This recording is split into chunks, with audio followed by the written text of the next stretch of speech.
thousands gathered across the U.S. to protest Trump's immigration ban.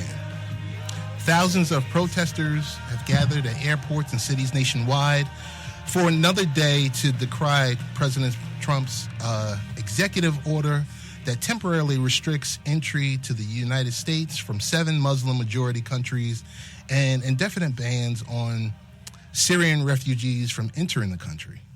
At least 3 federal judges in New York, Massachusetts, Virginia have temporarily halted parts of Trump's executive order.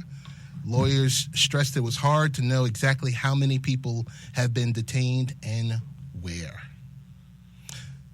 Originating from the studios of WGBB in West Babylon, New York, welcome to Late Night Parents. This is a show we discuss the latest trends with game changers in the world of parenting, education, technology, sports, and product reviews. I am Ted Hicks. Ways to follow the show, just go to latenightparents.com.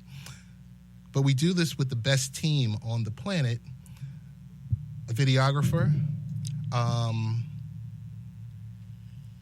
our resident MD, who is in transit right now, and none other than Rich Valdez. He's in the building. Thank you, Ted. Thank you, Ted. How are you this fine day? Pretty good. How are you doing? I'm doing well. There's a lot going on, but before we even get started, I want to give a big shout-out to our newest affiliate. I want to give a thank you to Ms. Ursula Rudenberg from the Pacifica Radio Network. Ha ha. Nice. Well, I hope it's nice. We've got to play nicer. We've got to play nicer? That's what I was told. That okay. We got to play nicer.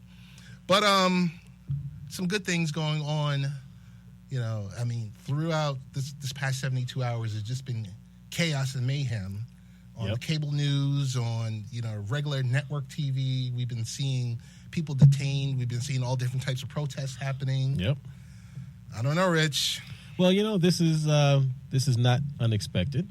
Many people you would ask would say, yeah, this was coming. We knew this would be the case with this presidency, so this is just the beginning. It's not like anything has happened that he said would not happen. That is true. That is true. And some of his rabid base is talking about that. Yep. Saying, hey, the progressives and the liberals, their heads are about to pop off only because what's happening, that was the entire campaign was based on that. Right. Build a wall? Well, here it is. Have Mexico play for it? Maybe not so much. But, we're joking about it. And, of course, it is serious. And that's, the ideas and thoughts behind it. Sure, some agree with it, some don't. But it's all very serious situations. And then, of course, not the least of which, the immigration policies. Right. And changes to said policies, which the courts are already, shutting down, putting stays. It doesn't seem like DHS is listening. No, because, you wonder if, granted, executive order, he said, I want to do this, sign it, make it happen. Right. It still had to get vetted to some extent where someone had to look at it, at least for that high level of legality, and say, this is legal or this is illegal. You would think, at least. You would think. You would think. But you have members of Congress, various senators we've seen on TV talk about, hey, I'm not really sure what's going on here, and I don't want to speak out against the administration, but something doesn't smell right. Right. And, maybe that's a case of this saying, all right, well, let him do this, and then now he can get the first smack on the hand, like, nope, you can't do that. You never know.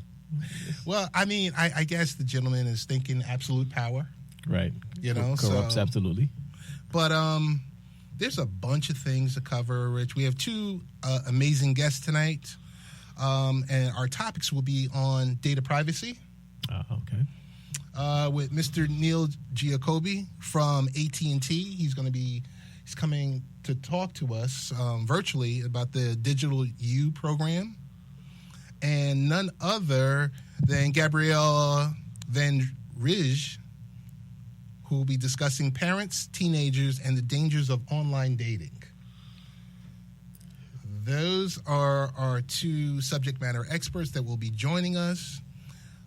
There's a whole host of other things that we're going to be talking about. Dr. Michele is in the building. Dr. Michele is in the building. Let's get Dr. Dr. Michele set up. All right. And while we get Dr. Michele set up and we're waiting for our first guest, I just want to throw in here about, I'm not sure about you, Rich, but I'm going to say to you, I blew into my Tostitos bag and it told me to call an Uber. What? Explain this. It told me to call an Uber. It's an alcoholic detecting Tostitos bag that wants you to be safe for the big game. Because we can't say Super Bowl Sunday. Nope. It's the big game. So I know we're not licensed to say Super Bowl Sunday. So I guess we're going to we won't say Super Bowl Sunday. Super Bowl Sunday. But it's telling you this bag will, it allows you to blow into the bag. And if it's green, it will allow you basically to let you know, hey, you're too drunk to drive. So now the first thing, of course, I would wonder about this is, what happens when someone says, well, I blew into my Tostitos bag and it didn't say I was drunk and I got in the car and, something happened. I don't know, but I know instead of, I guess, Tostitos giving $5 million for a 30-second ad during the big game, they're pumping in $1 million of marketing. Okay. And it also equips you with a $10 coupon. Now, at the same time, we're not promoting Uber because there's been a lot of backlash. They have their own issues. About what's going on, and I don't know. I know a few people that overall are Uber drivers and are not happy. Yep. So I'm not going to bash them or anything else like that. But, I guess I would say that, anything that is promoting people to stay off of the roads when they're it's safety. It's a form of safety. Yeah, when they're possibly inebriated, it's a good thing.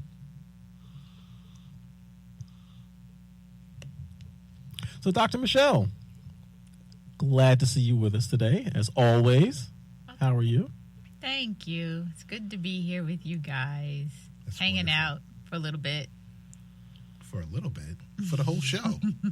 You tried that little bit business a few months ago, and I tricked her into staying for a whole show. And she's been here every week ever since.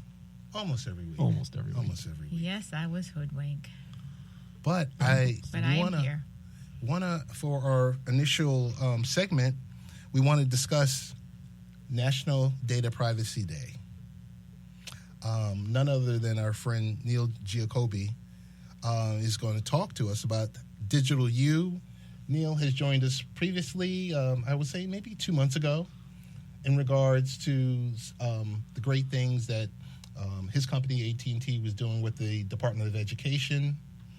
But without further ado, Neil, how you doing? I'm doing very good. Thank you very much, Ted. And hi, Dr. Michele. Welcome back, Neil. Thank you. It's good to be back. All right. So there's a specific program, Neil, and I want to start off again and say thank you for coming on. I know it was a short heads up, but you're definitely a friend to the room. But I think with everyone, we could use, I really would like for you to tell us about the Digital U program. And I guess we can also go into some data privacy tips that can help some of our listeners out. That's right. Well, yesterday was Data Privacy Day here across the nation. And in honor of that, we've got a few things to share with your listeners. Just how to keep things safe and really how to stay in control. Our social media profiles, all of that is our advertisement to the world. It's who we are. And I think for some folks, maybe on Facebook and maybe your boss follows you or maybe your mom or a close relative.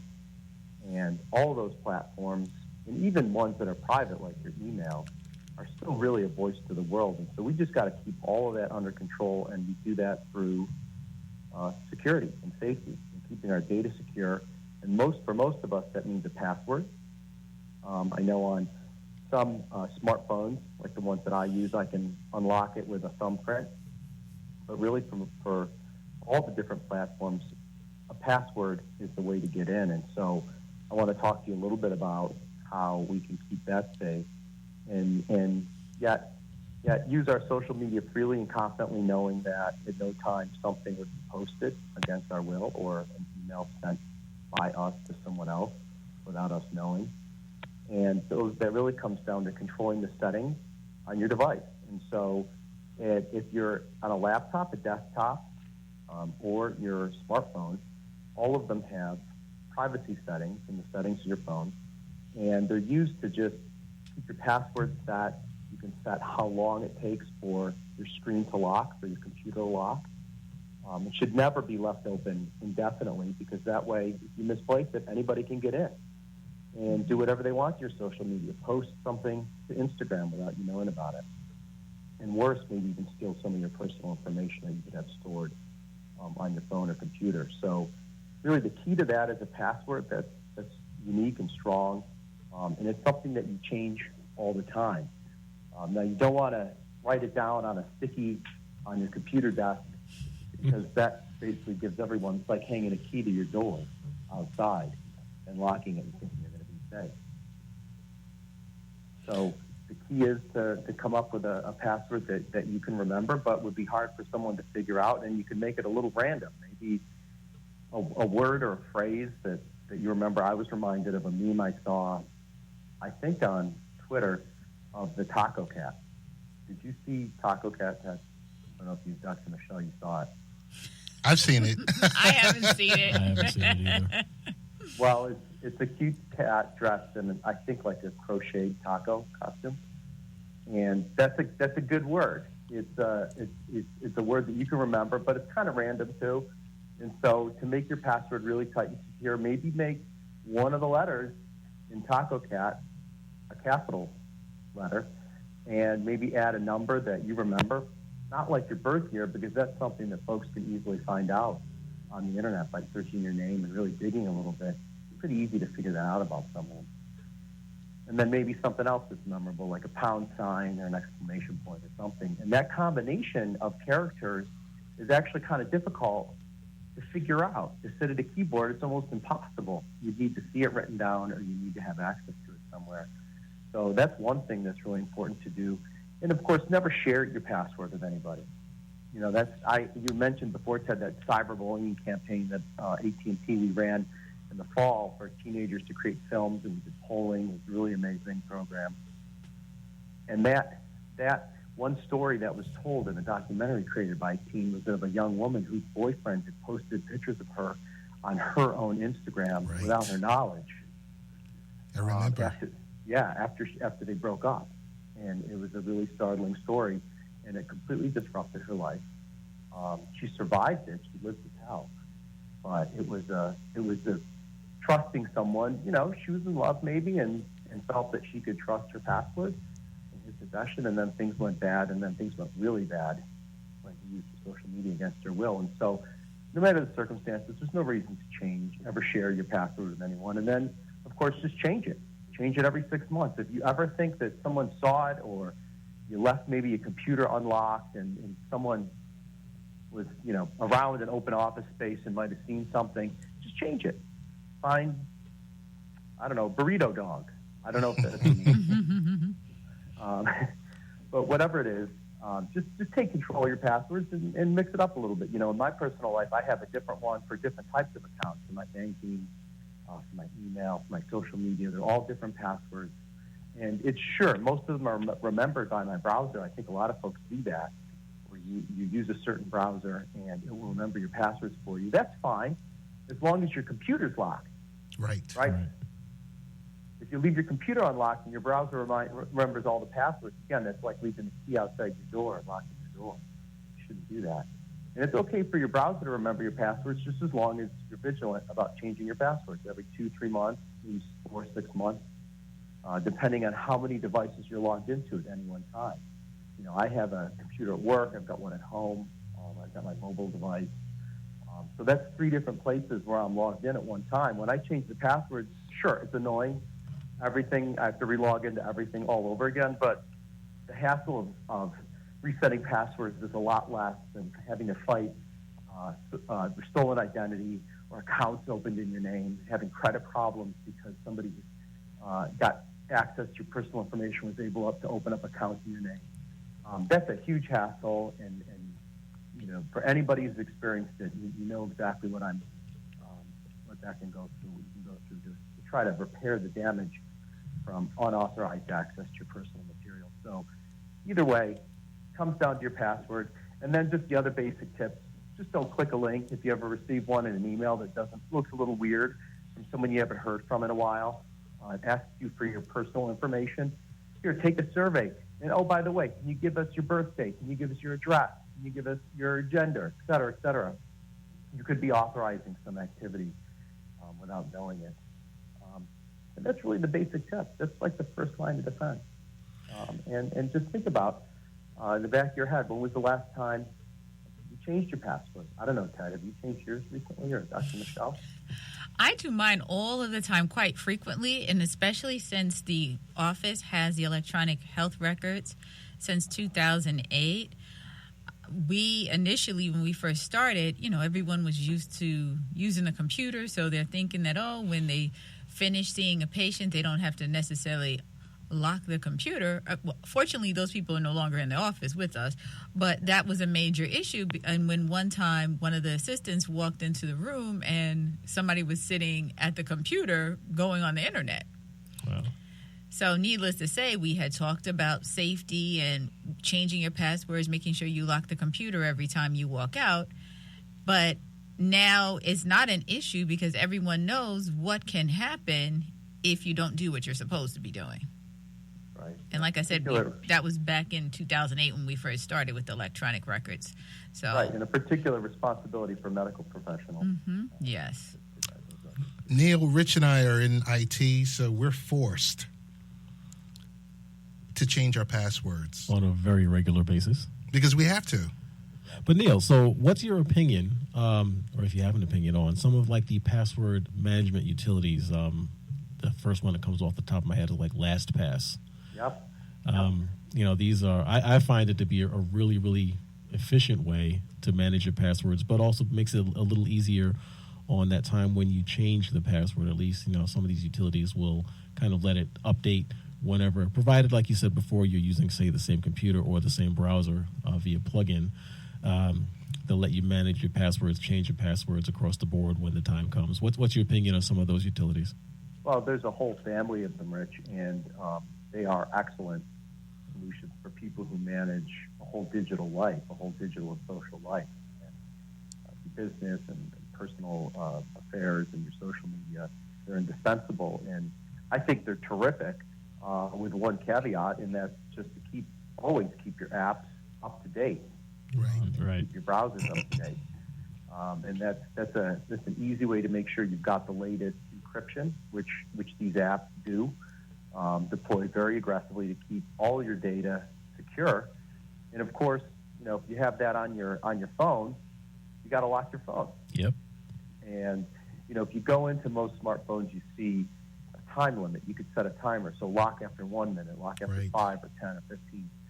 Pick whatever works for you. If you're at a desk most of the time, maybe you want it to stay on for a while because you're looking at your phone or using it when you're using a computer. Folks frequently use 2 screens, 3 screens at the same time at a desk. But if you're on the go, driving, or your work requires you to move around a lot, you might want to set your timer for lock screen for a couple minutes because there's a possibility that you could set your phone down and leave it someplace and someone could have access to that app. So I think those solutions to aggregate, to pull all those passwords into one place are a great solution. Because who has time for this? That's really the big concern. You've got this whole digital and social life, and you got to think about everything else that you have to do on a daily basis to think about this. And so, like they say with the smoke detectors in your house, every daylight savings time, you go around and you just change the 9-volt battery in them, whether it needs changing or not, whether it's charging that battery or not. It's a mental reminder to always stay alert and stay safe. And really the same is true for your personal information and data. And AT&T has a whole suite of resources. It's called Digital U. If you search for it on my computer and device, AT&T Digital U, YOU. You'll find plenty of resources for learning how to exist safely in this digital and social age.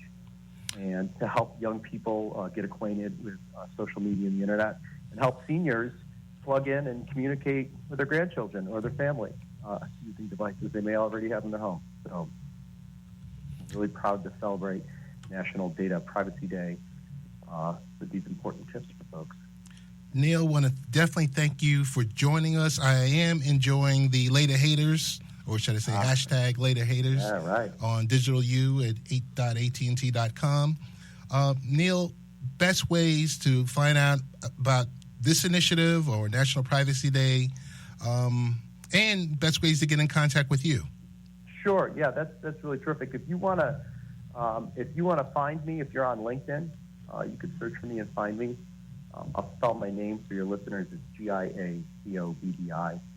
That's the easiest way to get in touch. Parents, educators, folks who are working with young people, in particular, like you mentioned, Later Haters. That's a campaign that we run to help spread positivity online.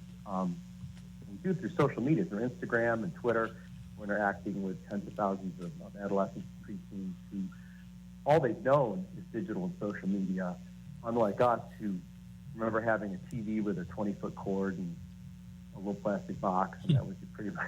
And no remote control either.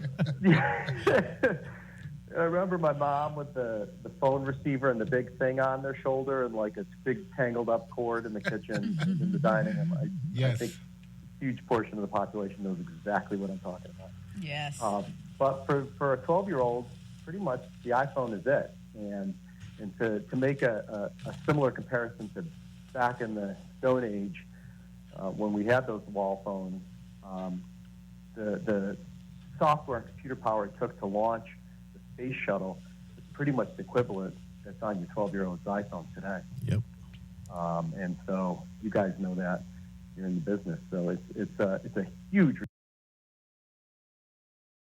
responsibility for parents when they give their phone to their kids for the first time. So we have Later Haters, we've got Digital U, parenting in the digital age. That's something we all got to think about. It's part of as if we didn't need more responsibility in our homes and in our lives, but there's a door to the world right there in your hand, and so take it very seriously. So, and I was going to say, Neil, did you say 12 years old on purpose? Because you remember I had the 12-year-old twins? Well, I didn't. I have a 12-year-old too, and I'm thinking about her and her phone. Do your twins share a phone? Do they have their own phone? No, they each have their own phone for the past, I think, about 2-3 years now. So that's outside the home, a phone that they could take outside. Yeah, a lot of responsibility. And so you're learning firsthand.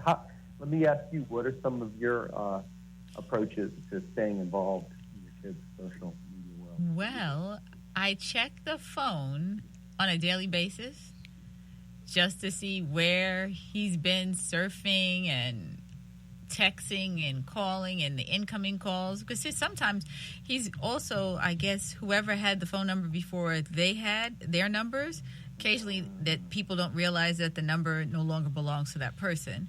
Sure. So, and blocking numbers that they shouldn't be receiving phone calls from, things like that. Yeah, that's a very active approach, and it really, I think every parent's going to decide for themselves how they're going to approach social media and smartphones with their children. But I do favor a real hands-on approach like that. Yes. I do the same. And follow. We like to look at my daughter's on Instagram, so we go through and look at her followers. I scroll the list of followers with her. We look at her phone together, ask her to identify some of the folks who are following her on Instagram. And she uses it as a way to just go through and refresh her list with no sort of oversight by me, but she's making decisions to unfriend folks and people who she hasn't seen in a very long time. But I think with your children, when it comes to privacy, the other thing, of course, is to always have the passwords. Yes. Your children's phone, the passcode. And that's part of the deal. I mean, you're paying the freight. It's true. Yep. Well, the phone is my phone and my husband's phone. Yep. Uh-huh. And so you have to have the keys. You're not going to give them a house and say, okay, see you later. If I can come over, I'll knock on the door. Oh, my goodness. Neil, it was a pleasure having you on, and definitely want to have you back. Don't be a stranger. Thank you so much. It was really a pleasure to be here tonight, and good wishes tonight. Thank you very much for coming on. Thank you, Neil. Thanks so for joining much. us. Bye-bye. Thanks. And that was Neil Giacobbi from AT&T with the Digital U initiative. Really some powerful stuff. I love when people share. Yeah. So as we wait for our segment 3 guest, this is Late Night Parents with Dr. Michele, Rich, and Ted, talking about data privacy. I was going to say one of the things he said, his daughter being 12 years old, I haven't put the boys on social media. That's the next thing. So we were supposed to have a book discussion about a book that they were supposed to read over the summer. Okay. And based on how the book discussion went, we would get Snapchat. But for some reason, we never finished the book discussion. So someone doesn't have Snapchat. No Gotcha. form of the social media. And since we're talking about sharing and online sharing, I think it's time for us to grill Dr. Michele. It sounds like a segment. Dun, There dun, should be dun. music behind it. And now, grill Dr. Michele. Dr. Michele, last week you were not here. And I know you guys miss me so Yes, much. we did. So We much. did. Honestly and We truly. did. Yes. And there was a specific reason why you weren't here, because certain things that happen to parents and their children, and certain things take precedence. Yes. So you weren't here because... So you're asking me to divulge personal information? That's No, what he's I'm doing. asking you to Divulge it? Oh, my generally goodness. give an overview of... I'll jump in a little bit. Well, is everything okay now? Well, I guess life as a parent is something that is never ending. Never. Even once they graduate from college. Never. But here I was at work last week, Saturday, minding my own business, and the boys had a basketball game. By the time they came home, I was sitting at the table, eating my dinner, having a nice dinner that I had prepared for myself. Okay. And Steven walks in, and he's holding an ice bag in his left hand, and he's a left-hand dominant person, saying, "Mommy, I hurt my finger, but I want to go see the doctor. I don't want to see you." I don't. Well, you're not the doctor. No. For Steven, your mom. Yes. Right. So we continued to ice it overnight, and then when he woke up, his finger was still really swollen, painful.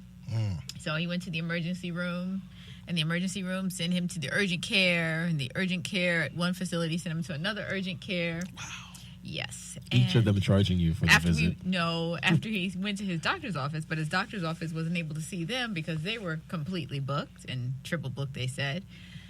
So hours later, he had an x-ray done, and they said it wasn't fractured, his index finger, but it was a really bad sprain. And they splinted him.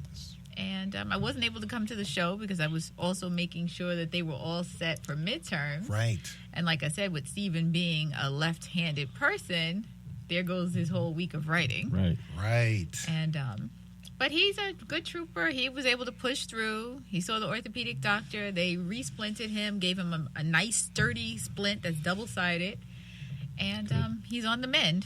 Good and to he hear. decided he wanted to hang out with us since he couldn't play basketball today. Perfect. Thanks for joining us, Steven. And we're glad you're okay. We were talking about you last week, giving That's you all well right. wishes. He's in his phone. That's okay. That's okay. It's okay. Okay. Well, glad to hear that things turned out all right. Yes, Definitely. yes, never ending. Hey, I want to segue into when most of today's parents were teenagers, they developed their romantic crushes on the person they sat next to in the algebra class, or bumped into in the front of them in their school lockers, or spotted them at a table in the cafeteria. I'm sorry. Why are you laughing? Because I'm looking at Linda, and Linda's shaking her head like, I don't know That's not how I what he's met talking anybody. about. But these days, teens in search of a date for Saturday night can find romance online, which brings both convenience and a risk. So our next guest is none other. We're going to talk about parents, teenagers, and the dangers of online dating with Miss Gabriella Van Ridge. Gabriella, how you doing? Hi, I'm great. How are you guys on the East Coast? Doing well, doing We well. are fine. Thank you for coming on with us. This is Thank Dr. you. Michele. And this is Rich. Thanks for Hi, joining us. Michelle. Nice to meet you over the phone. Yes. Wonderful, wonderful. But hey, Gabriella, February is an opportune time for parents to broach the subject because it's National Teen Dating Violence Awareness Month. Absolutely. And I believe I have a quote from you saying that any time is the right time to have that discussion. So we would love to welcome to the show, and we turn it over to you. How can you help as parents? You know, I have a teen daughter. And I think we need to really be open to just understand that the way we date is really different. So what is probably very annoying for us parents out there, I'm a parent myself, is that we think we know it all. And in this case, we really need to step back a little bit and look at their world. And I think the disconnect between parent, educator, and the teen is very encased within this technology world. And because we don't understand it. But I always say to parents, you know, this phone has kind of become an extension of your arm. And I see parents just as guilty as kids under the table quickly checking a text. You know, when that thing dings, we are curious and we want to know what the heck it is. And we need to understand that when we do that, what can you imagine for our teenagers? It is what was for us, the sitting by the phone, waiting for your maybe future date to call, right? It's the same. It's just they might never meet face to face, but they might see a picture of someone on someone else's timeline and go, oh my God, who is he? Which school does he go to? And that's why parents really need to be involved. My question to you, Ted, if you say you have a teenage daughter, I have a question. Do you know her friends on social media? I know some of her friends on social media. The deal between us was when she asked for her online presence, we became friends first, and I have full access to her accounts. So personally, do I know some of her friends from her high school? Yes. Do I know all of them? No. No. Okay. Well, two things. That's already super. I'm going to congratulate you right there, because most parents are not friends of their teens on social media. But now I'm going to say something to you that you might not like. Okay, go ahead. But I'm going to say it because it's about the parents, right? And it's about being informative. Is our kids are not on Facebook. Right. That is so true. So the moment Michelle and Ted that they heard we were on it, they got off it. That's true. Snapchat. It makes me giggle, you know. It's just so funny, and it's so typical of any child, really. If mom is going that way, let's go that way in the mall, right? That's true. And so we need to understand it. Come on, we were young ourselves. We get that. But let's be informative about it. They're on Vine. Have you guys ever heard of it? They're on Vine, Snapchat, Instagram, I would say. Correct. Predominantly. Right. So things go very, very fast-paced in there. And I know very few parents who are their friends on those, or let's say not even their friends, but who have access to it. Very few. And that's where a lot of stuff happens, including bullying. Including, you know, you can befriend a stranger so fast without you knowing, and this happens on Facebook too, without knowing who he or she really is. Is that person really 17 years old, or is that person actually 25 years old? That's true. Or is that person a pervert that's 55? We really don't know. And that is something that, as long as we keep that discussion open on a regular basis with our kids, is the number one priority. And I always say to get there is ask them to help you with something. Often we don't even have to play dumb, right? We just say, hey, our phone wants an update, or I have an you could say to your team, I have a new Instagram account. Can you help me with it? How does it work?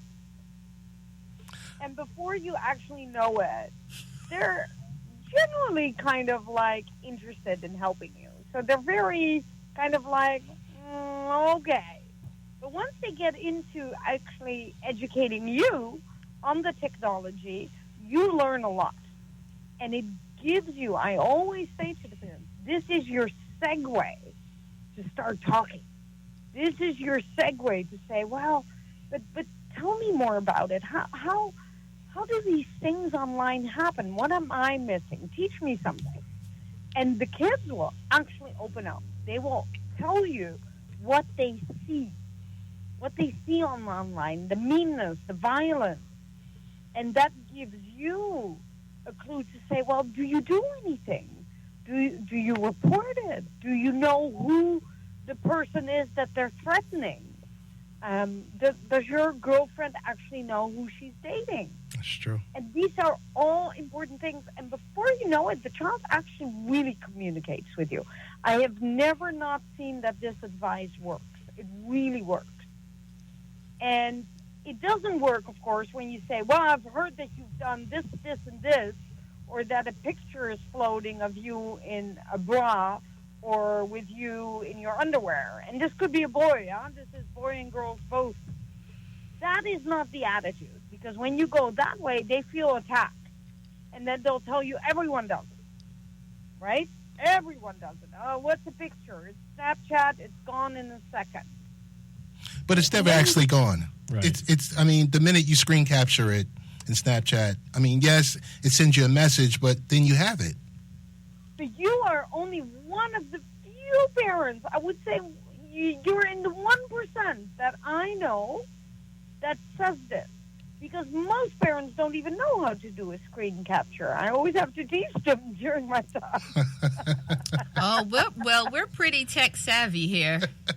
I love it. I love it. But you might convince me. Maybe I'll go and under the vise, because my 12-year-old twins, they don't have any type of social media. So maybe I'll say, okay, you know what? You can go on Snapchat, but you have to show me how to set up my account.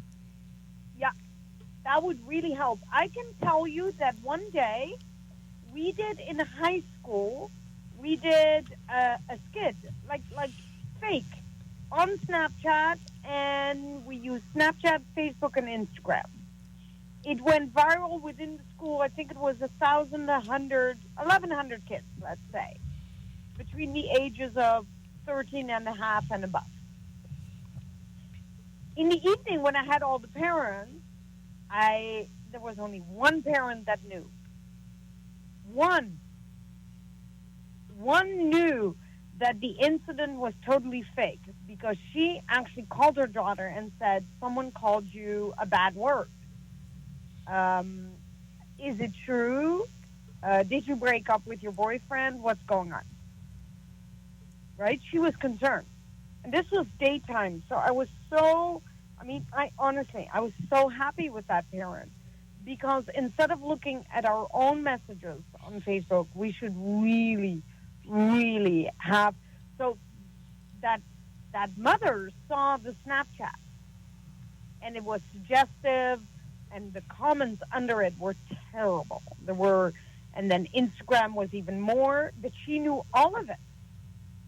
And nobody else in the school knew it. That's a lot of parents. And what if this had been real? What if one girl had set out to hurt another out of jealousy? There's a lot of problems, because this girl gets ostracized faster than you can turn your head. And so the next day, you have a child at home that doesn't dare to go back to school. And you have no idea what happened. And so you cannot guide. You cannot save them.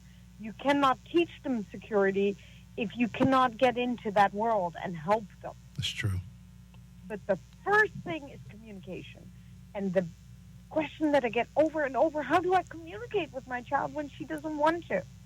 And I love what Michele just said. Michele, you just kind of bribe them just a little bit. You can have this if I'm your first friend and you help me. Yeah, he just gave me the thumbs up, too. Yeah. Oh, thank you. And you can yank it away in a second. I mean, let's be honest. The device is yours as long as you pay for it. I tell teens this in my assembly. Your parents pay for it. I'm sorry, you did not pay for your phone. It's a family package. Your parents pay for that data. So it's the same thing. It should have the rules of etiquette. And this is what's really, really funny. I just want you guys to know this for your listeners. People in schools have no idea what I'm talking about when I say etiquette. And that made me realize that this is such a new phenomenon, right? A cell phone 24/7 that has internet, that has all these apps, that gets us connected to the whole world, not just America, the whole world. That means that nobody taught these kids or us how to deal with online etiquette, how to help someone else when they're getting bullied, how to help your girlfriend when you say, hey, sorry, but I heard that dude is not good, man. There's something fishy here.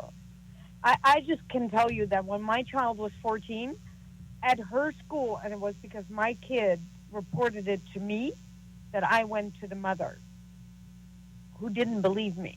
But back then, they were on Facebook.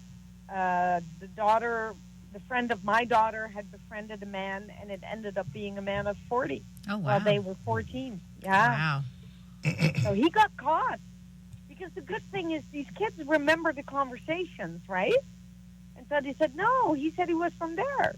And then the other girl goes, yeah, but I know he befriended me too, and he's from there. But he's so cute, right? So they did find the culprit. But that's why I really, really want parents to be involved. Gabriella, from what you were just saying there, this is rich. I just wanted to swing back around there. I think something you were just touching on there is the fact that, especially with the social media, sure, when these kids are communicating back and forth with another person and they see this wonderful picture that's on the profile, but they don't really know who that other person is that they're communicating with. They have no idea the age. They have no idea if it's the gender being put forth. They know nothing about it. And a lot of times, they do get caught up in what is, at least at some level, it's a relationship. They may call it something more than you and I would call it, or it may, it's just texting it back and forth. But they could think or say that they're dating this person, and they don't really know who that person is. And especially, when you're talking teenagers, young teenagers, this can go very far, very quickly, and kids can get caught up in things before they even realize that they're there, and then it could be too late. So the involvement, you're right, really, really needs to be there and in place in the communication. And I also believe that most of these kids, and ourselves, let's be honest, we have an innate curiosity. But that curiosity goes further and further within the technology that we have today. We're basically, I'm saying that we're all kind of like peeping Toms in each other's lives, right? Mm-hmm. You have people that write each evening what they eat for dinner. You have all kinds of people online. And for the teenagers, it's kind of nice that the popular kids in your school or in a parallel school are your friend online. The more friends you have, the better. So for them to say that they know all these people that they have online, they don't really know them. They don't even physically know them, right? Mm-hmm. So for one of the things that I feel is when parents kind of punish, by taking away the phone or something, I say it never really goes away. Because if you refuse that your child has a certain app, behind your back they have the app anyway. So it's better to open up that conversation and say, hey, which apps do you use? That's true. And I really promise you that child will tell you because they're curious. They go, well, what is it to you? You should have heard. I mean, my child is an adult, and she said, you have an Instagram account? You should have heard her. And she said, that's not for people like you. Oh. I said, it isn't? And then I said, why don't you tell me about it? You should have seen. I got so many tips. Oh, my goodness. Hey, Gabriella, we want to definitely thank you for joining us tonight. Your portfolio is so full. We want to definitely have you come back so we can talk about your latest book, Watch Your Delivery.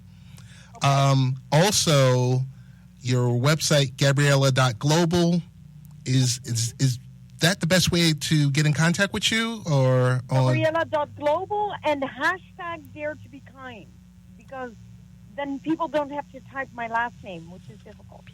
Gotcha. Gabriella, we want to thank you so much for joining us tonight, and we will have you back very soon. Thank you so much. Thank you, Gabriella. Thank you. Bye. So that was Gabriella Van Ridge, and she was talking about something pretty near and dear to all of us. Parents, teenagers, and the dangers of online dating. I was going to say one of the other things that we didn't really touch on is that if you don't give them access, they can always use their friends' phones. Yep. Or a computer to log on to. And I mean, I've known of instances where that has happened. That's true. So that's something to think about. They will find a way to get connected. Mm-hmm. Most definitely. I have a question for you, Rich, not pertaining to this, but this is Late Night Parents with Dr. Michele, Rich, and Ted. And tonight we talked data privacy. We talked the safety behind online dating and teens and, the upcoming Awareness Month. Next month being Black History Month. But I have something for you in regards to I'm not supposed to say this. Recently, I saw on TV, Snoop Dogg was at the NHL skills competition. Yep. He was the DJ. Yep. Everyone's talking about it. He was Snoop. He was Snoop. He played Snoop's record. He played the next episode, the unedited version. Yep. And I have to tell you, parents F-bombs and their children. This is not funny. We shouldn't be laughing about this. I'm sure the parents got a special treat. Yeah, the entire country and everyone else viewing at that point got a special treat. One question I have for you is, the person that provided Snoop the laptop and the unedited version, will he have a job in 24 hours? Do I do I think he'll have a job in 24 hours? I think he probably will. I think he'll have a job in 24 hours. Really? Yeah. Because this is Snoop. One, you never know. We'll never know. Was it cleared beforehand at all? He played it. The censors didn't click that button in time, so it went out. So do you go now to the guy who's behind the button who's supposed to be listening for this in the first place? That's what I think. I think he'll still have a job. But they knew what they were getting into. That's why I think he'll still have a job. That's why I say that. It would be a different story if maybe they had, I don't know, Run DMC or somebody else up. That's why I say this. And, this could also go into the all publicity is good publicity, or there's no such thing as bad publicity. You're right. They're trying to cross the lines a little bit. So you put Snoop in front of the NHL.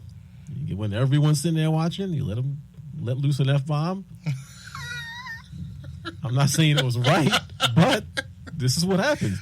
But case in point, we're talking about the NHL right now. We're talking about the NHL. Well, did anything go on social media from any of the parents about it?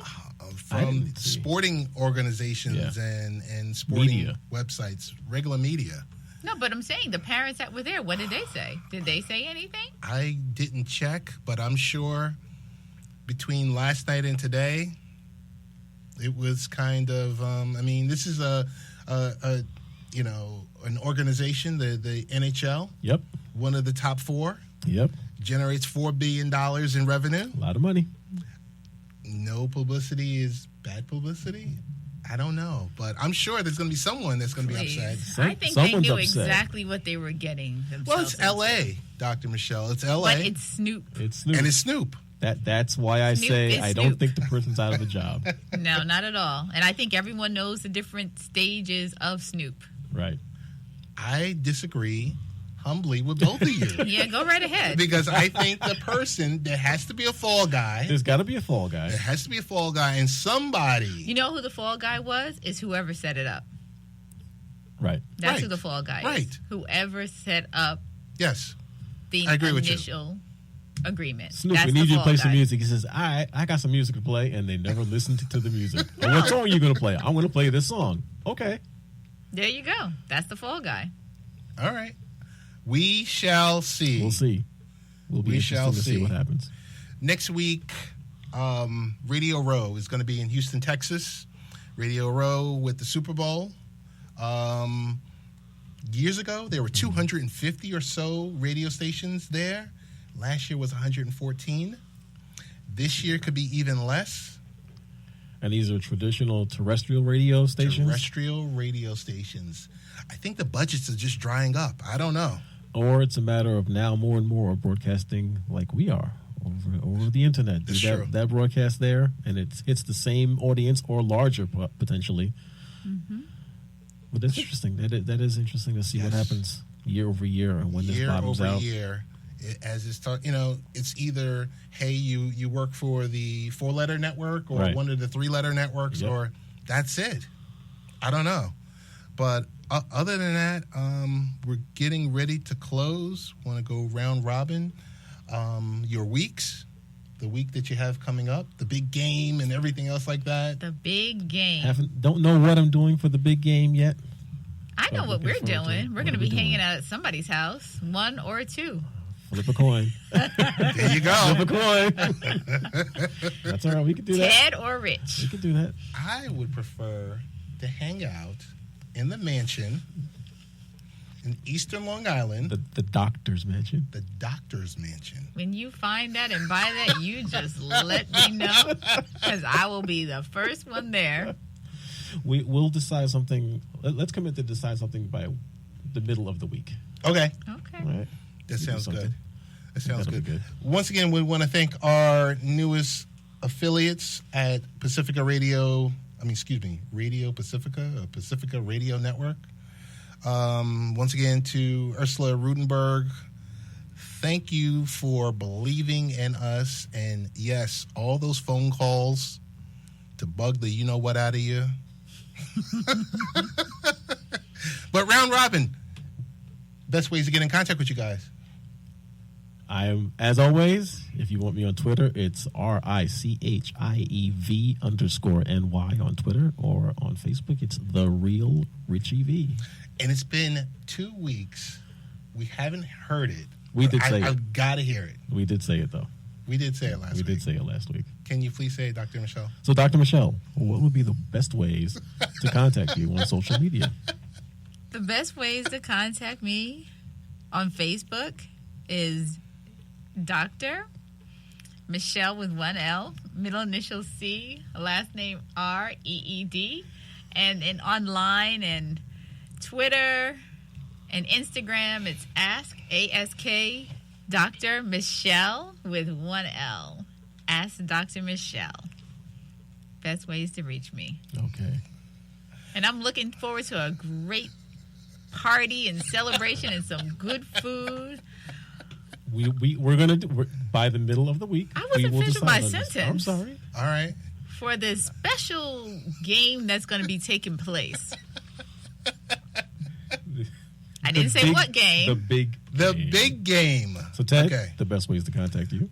Real Ted Hicks. Real simple. Everywhere. Everywhere. It's And convenient. don't do Facebook. Snapchat? Instagram. Instagram. I'm I going to don't post create a that one. Snap or Snapchat. My daughter says it's called Snap. That's what No. she says. I don't know. Okay. I don't know. But other than that, I think it's a show. It's a show. And we will virtually be here next week. Have a good week, Alrighty. everyone. Have a Take great care. week.